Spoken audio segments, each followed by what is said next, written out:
శ్రీమాత్రే నమః. ఓం శ్రీ శారదాదేవ్యై నమః. ఆత్మీయులందరికీ నమస్సులు. శ్రీ సన్నిధి ప్రేక్షకులకి స్వాగతం, సుస్వాగతం. ఈరోజటి ఆధ్యాత్మిక ప్రసంగంలో భాగంగా ఇంకో మంచి విషయం గురించి మనము ప్రస్తావన తెచ్చుకుందాము. చాలా ప్రవచనాలకి వెళ్ళినప్పుడు ఎంతోమంది ఆత్మీయులు నన్ను అడుగుతున్న ప్రశ్న, అదే ఈ ఎపిసోడ్ యొక్క శీర్షిక, కర్మల నుండి తప్పించుకోవచ్చా అనేటువంటి ప్రశ్న. మిత్రులారా, కర్మ సిద్ధాంతము చాలా పెద్దది, చాలా లోతైనది. ఈ కార్యకారణ సిద్ధాంతము, ఈ కర్మ సిద్ధాంతము ఎంత చెప్పుకున్నా దీని గురించి చెప్పుకోవడానికి ఇంకా ఉంటుంది. అంత లోతైనటువంటి సిద్ధాంతం ఇది. సద్గురువుల స్పర్శ, సద్గ్రంథ పఠనము, సత్సాధనము, సత్సంగము, ఇలాంటి వాటి చేత తప్పకుండా సత్కర్మలు, ఇవన్నీ సత్కర్మలు, తప్పకుండా ఉత్తమ ఫలితాలను పొందవచ్చు. అంతే తప్ప ఈ కర్మలను తొలగించుకోవడానికి షార్ట్కట్ మెథడ్స్ ఉండవు మిత్రులారా. చాలామంది నన్ను అడుగుతారు, స్వామి ఒక గన్ షాట్ రెమెడీ ఏదైనా ఉందా నాకు ఈ కష్టం తీరడానికి? మీరు ఒక 3 గంటలు కూర్చోమంటే కూర్చుంటాను, గన్ షాట్గా ఈ ప్రాబ్లం సాల్వ్ అయిపోవాలి అని అడుగుతారండి. అంత సులువు కాదు మిత్రులారా. వేల జన్మలుగా చెడు కర్మలు చేయడానికి అప్పుడు సంసిద్ధమే, ఒక్క నమస్కారంతో పోవాలా? అది అసాధ్యము. మనము లాజిక్కులతో, జిమ్మిక్కులతో కర్మలను తప్పించుకోలేము. అట్లా లాజిక్కులు, జిమ్మిక్కులతోని, అలాంటి కుయుక్తులతోని కర్మను తప్పించుకోవాలనుకున్నటువంటి ఒక అమాయకపు వ్యక్తి గురించి మాట్లాడదాం ఈరోజు. అంటే కర్మ ఎలాగూ నిన్ను వదలదని చెప్పడానికి. గురువు రక్ష తప్ప, గురువు యొక్క ఆశీర్వాదమే పరమావధి.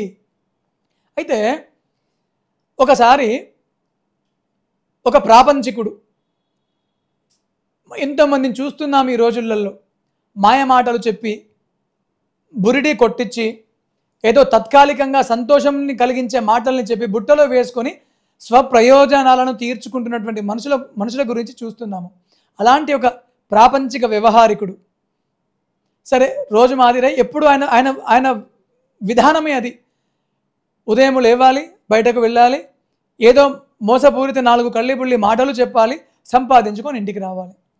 సరే, ఎప్పటి మాదిరి ఆ రోజు కూడా ఉదయం బయటకు వెళ్దాం అనుకున్నంతలో మొత్తము తయారై వెళ్తాడండి.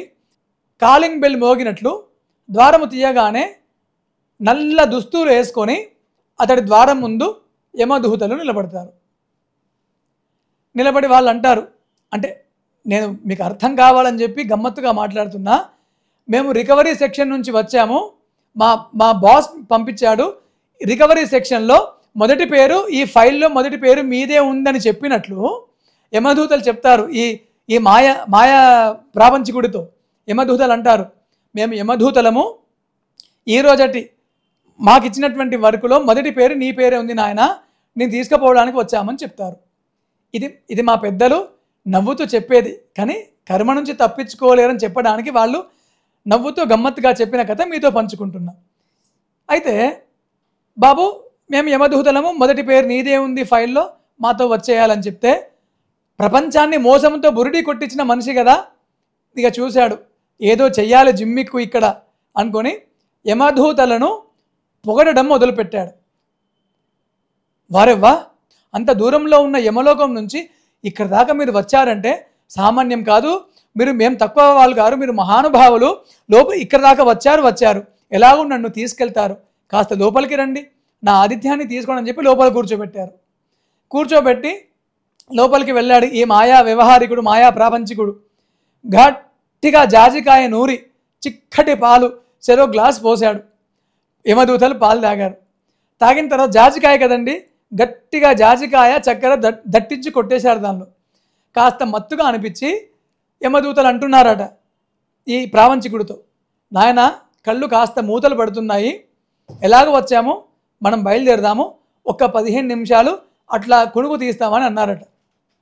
అన్నంతలో యమదూతలు అట్లా గొనుగు తీసే అంతలో ఆ 15 నిమిషాలలో ఈ మాయా ప్రాపంచికుడు ఆ 15 నిమిషాలలో ఆ యొక్క పుస్తకము తీసి ఆ పైన ఉన్నటువంటి ఆ పుస్తకంలో మొదటి పేజీలో మొదటిగా ఉన్నటువంటి ఆయన పేరును తీసేసి చివరి పేజీలో చివరికి రాసేసి పుస్తకం యథావిధిగా పెట్టేసి ఆ యొక్క భటుల ముందర కూర్చొని నవ్వుతూ ఉన్నాడట. 10 నిమిషాలలో కొనుక్కు తీశారు. ఇతన్ని చూసి విచిత్రపోతున్నారు. ఏరా, మేము వచ్చి జీవుణ్ణి పెగిలించుకెళ్తామంటే భయభ్రాంతులతో భీతిల్లిన వారిని చూసాం, కానీ నువ్వు నవ్వుతూ కూర్చున్నావేరా అంటే, మాయగాడు కదా, ఏముంది స్వామి, అంత మాయాతత్వం చెప్తున్నాడు. ఏముంది స్వామి, వచ్చిన వాళ్ళు పోయేదే, వచ్చినారు, ఇవేం మనతో రావు, తీసుకెళ్ళండి, మీ ఫైల్ ప్రకారము మీకు ఇచ్చిన మాట ప్రకారం తీసుకెళ్ళండి అని చెప్పి బుజ్జగింపు మాటలు. ఫైల్లో పేరును తీసేసి చివరికి రాశాడు. సరే, ఇక వీడి ఆతిథ్యానికి కమ్మటి పాలకు ఈ యొక్క యమదూతలు ప్రసన్నులయ్యి వీడితో అంటున్నారట, చూడు నాయనా, మేము ఎక్కడికి వెళ్ళినా ఏ గడప కొట్టినా జీవుని తీసుకెళ్లామని భయపడ్డ వాళ్ళని చూసాము, కానీ మా హిస్టరీలో, మా చరిత్రలో ఇట్లా ప్రసన్నంగా ప్రియంగా లోపలికి పిలిచి కమ్మటి చిక్కటి పాలు పోసిన వాళ్ళని చూడలేదు.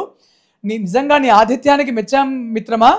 ఇక నీ కోసము మా యొక్క యమ నియమాన్ని కూడా కాదని, మా యొక్క రూల్కి విరుద్ధంగా వెళ్ళి ఇక మొదల నుంచి జీవులను పెకిలించడం కాదు, ఫైల్లో మొదటి పేరు నుంచి జీవులను పెకిలించడం కాదు, ఇక చివరి పేజీ నుంచి పెకిలిస్తామని చెప్పి ఇక చివరి పేజీ తీసి చివరి పేజీ నుంచి పెకిలిద్దామంటే వీడే రాసుకున్న పేరు కదా, వీడి ఆయుష్యే పోయింది అక్కడ. అంటే మిత్రులారా, కర్మ కూడా అంతే.